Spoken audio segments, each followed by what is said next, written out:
Yeah,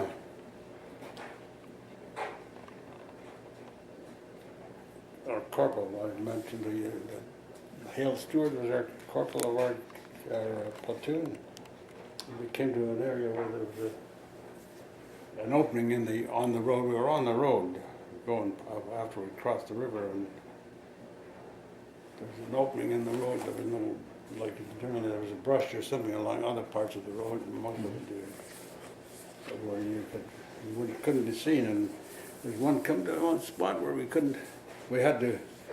There was an opening there, and I don't know, the first guys, as soon as there was any movement on that opening, their machine guns would open up. You had to make a dash, in order to get across. Geez. Our corporal, Hale Stewart, he got hit in I don't know what was it, his right arm or left arm, and it demobilized him. He got a blighty out of it, they call it. They sent him back to England because he wouldn't get back into the action anymore. But was lucky he didn't get killed. Oh yes, for sure. I managed to get across without being hit. I don't recall that anybody getting killed doing it on that particular crossing, but. You ran across and live fire? Oh yeah, they're firing there. Just managed to get through without. Sounds like you did that more than once. Well, yes, other times, yeah, you have to be sure. I remember before we got to the marshalling point, as you call it, the Gothic line, I guess we had to move up by it. I think it was in that area. Got to we were spread out and kind of spread out a bit, and then first thing you know, there was some of the guys missing. What the heck? Where'd they go? Oh, they got taken prisoner. I hadn't seen any Germans, but they weren't that far away. I got into a farmhouse that was there. That was our objective, I guess, and there was an upstairs, and I was looking through a window in their German direction of their area, and I could see some walking around at a farmhouse further on that we hadn't got to yet. And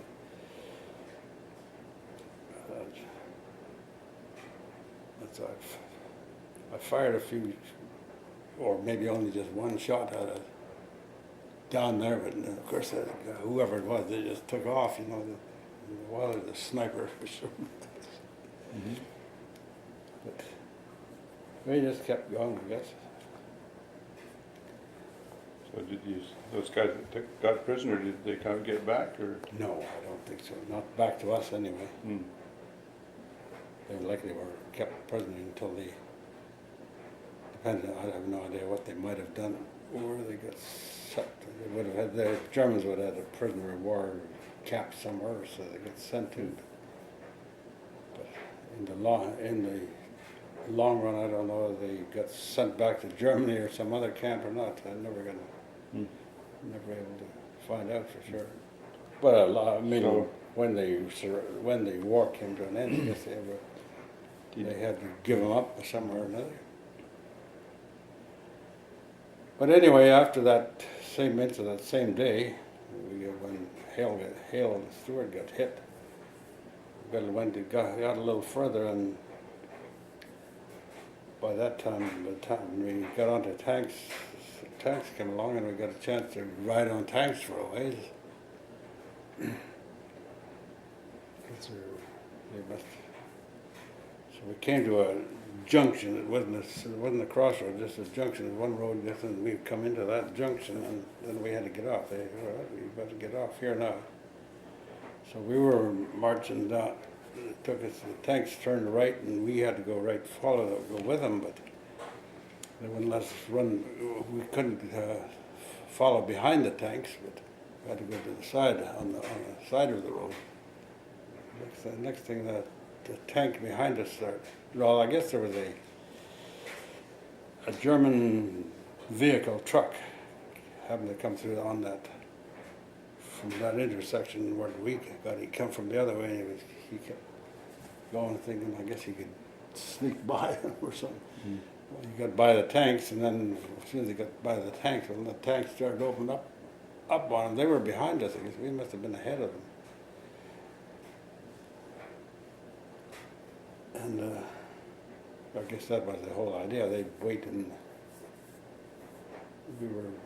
we were walking on the side of the road, not on the road way itself. But this German truck came by, and it turned out to be just one of their supply trucks. I think it had food or groceries or whatever, food supplies for their forces. Mm-hmm. Well, they opened up, went to the back of that truck, and next thing you know, a bullet hit my helmet and left a nice crease in it. Oh, gosh. It was just like somebody hit me with a hammer. It took a hammer blow and hit my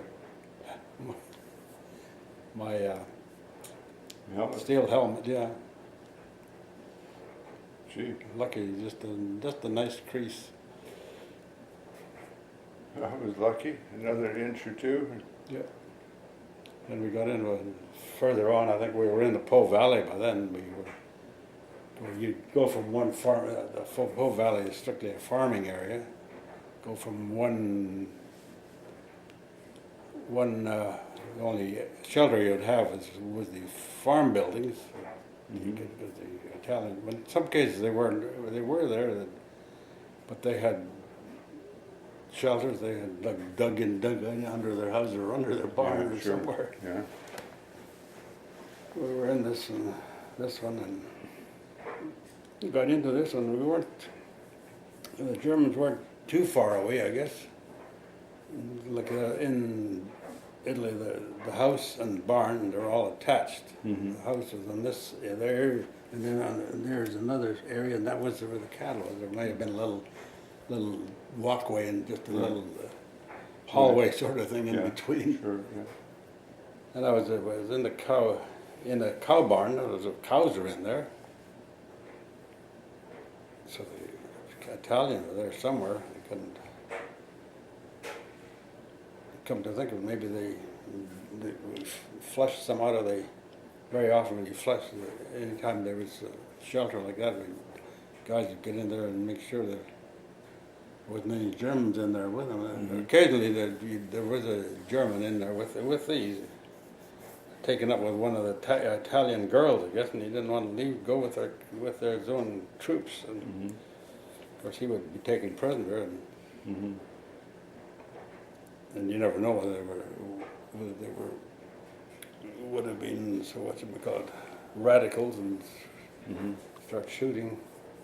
They had a machine gun, a Schmeiser, as they called it, was the name of their gun.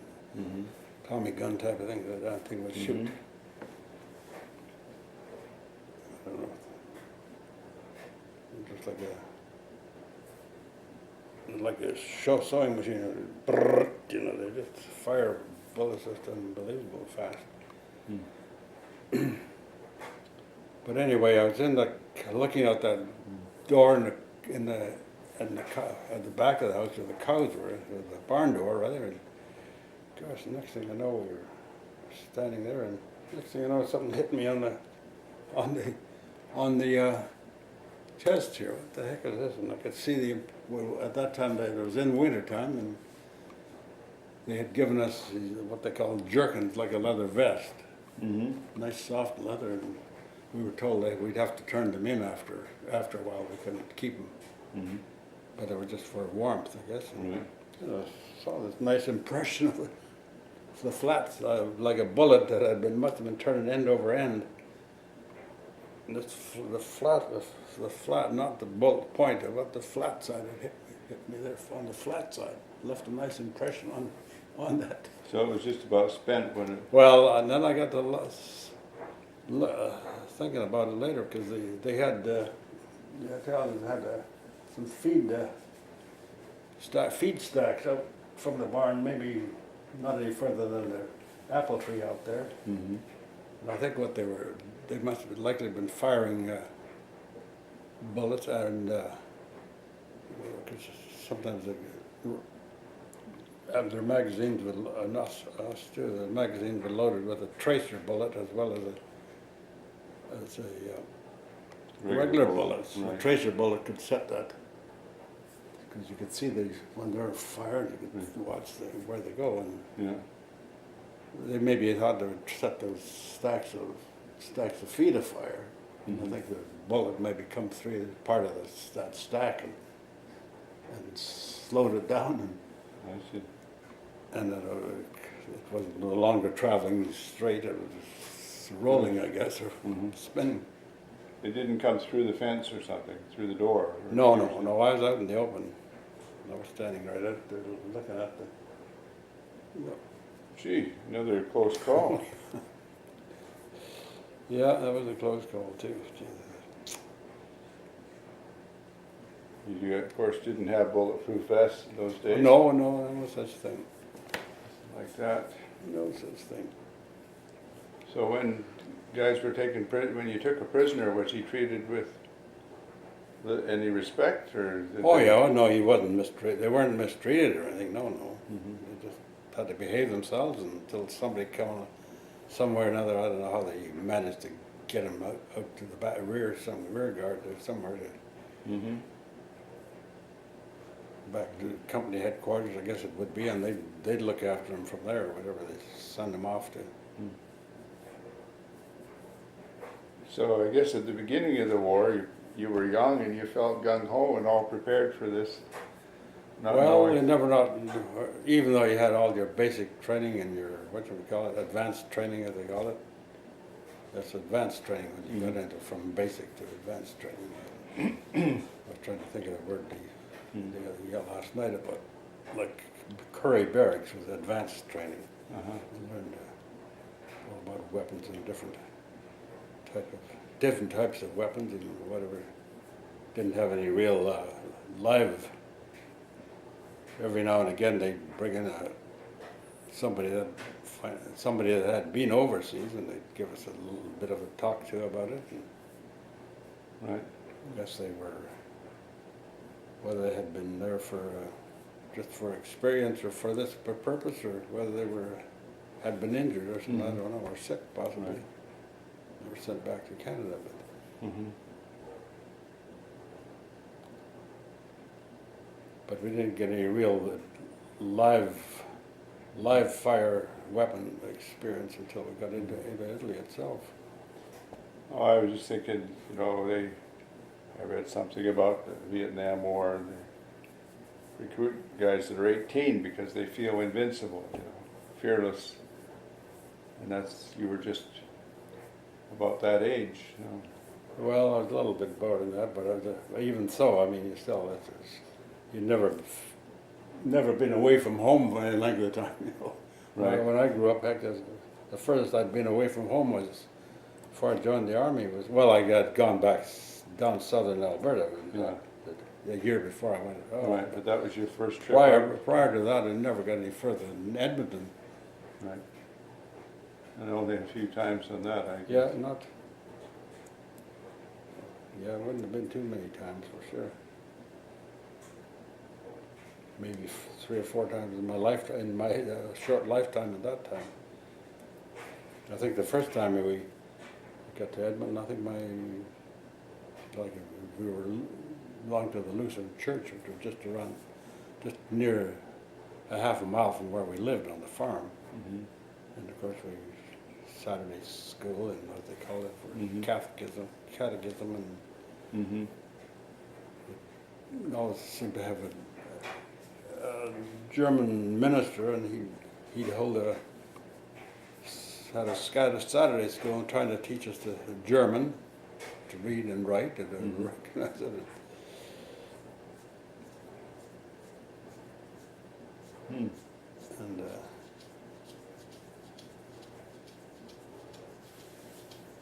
I've lost track of what I was going to say. I was going to say something. Well, getting to Edmonton, why you went to Edmonton. Oh yeah, that was catechism, and my mother said my brother Lloyd and I both went gone to catechism at the same time. Mm-hmm.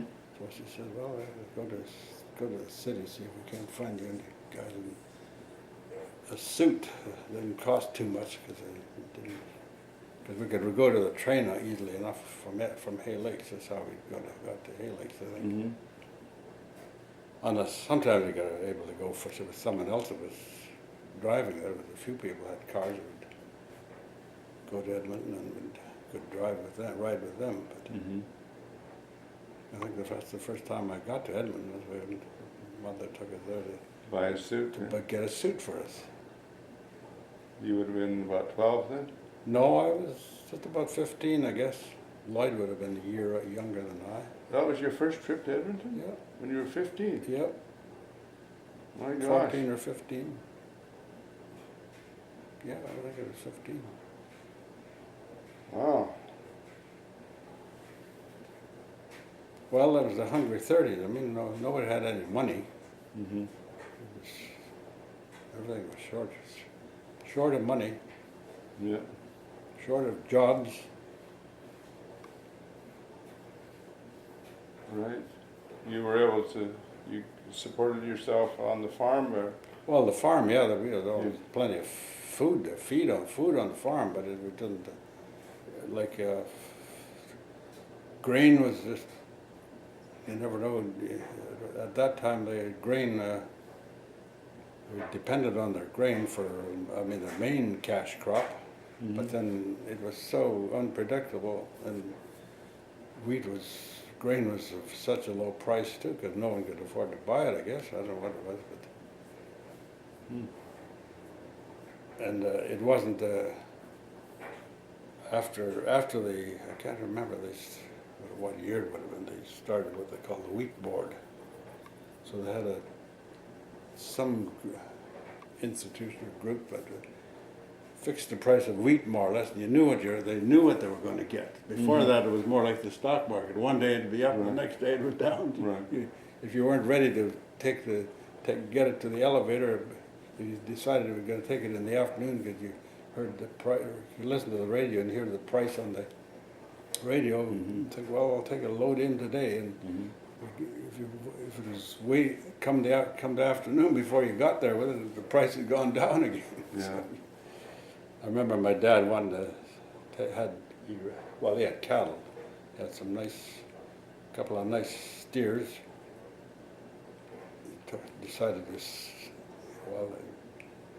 send him to Edmonton to get him, he took him to Hay Lakes, where there was a butcher shop there. The butcher was a buyer, cattle buyer too. Mm-hmm. Oh yeah, he paid him, but paid him all right, but it was such a low price. And then when he got his money, I don't know if he got it right there or not, but he said it cost him the price of one of the animals to ship him to the slaughterhouse. Gee. Tough times. Oh, there were tough days. You got 2 bits to spend on a 1st of July or something like that. You were rich, almost.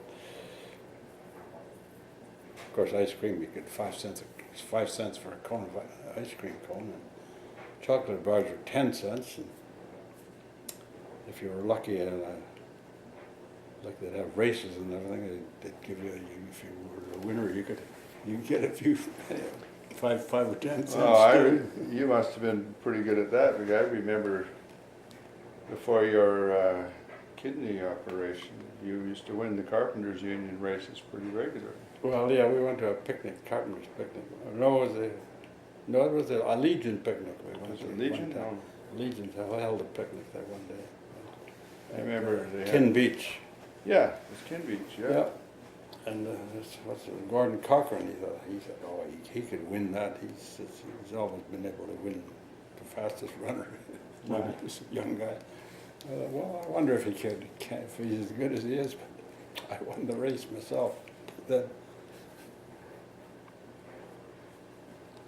maybe that's why I got across that open space in that. Yeah, machine gun fire, yeah. Got ahead Rather of the bullets. faster. Yeah. Did you run a lot as a kid?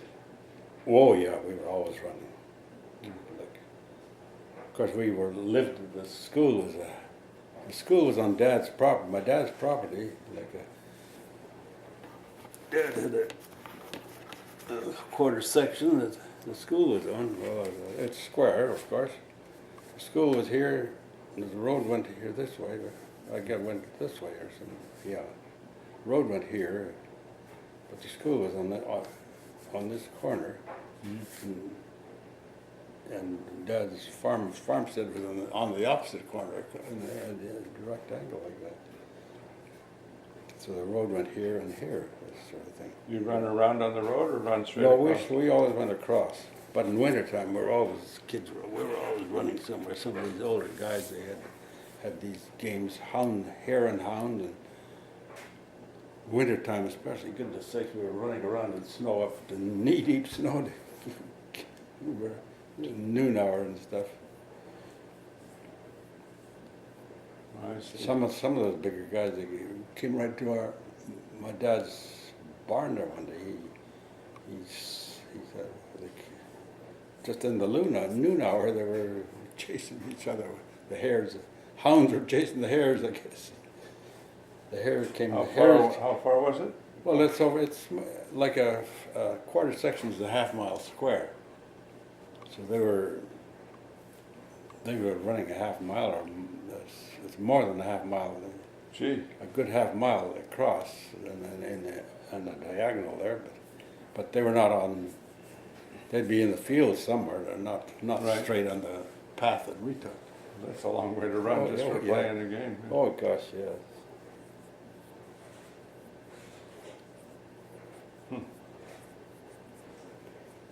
Oh yeah, we did. And in the summertime, there was other games. It was what did they play there? The kids. Well, we have softball and running sports and all that. Jump, regular sports, summer sports that we could play. Right.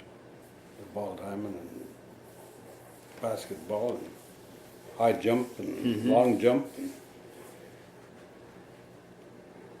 What grade did you get to in that school? it was grade 8. Grade 8? Yeah. Then that was it? That was pretty much it. My school. Yeah. I wanted to go, my folks wanted me to go to town to Hay Lakes, there was high school there, but I didn't think, I liked the thought of having to go there, and it was 3 miles away, and I didn't like the thought of going there in the wintertime. It just gets cold.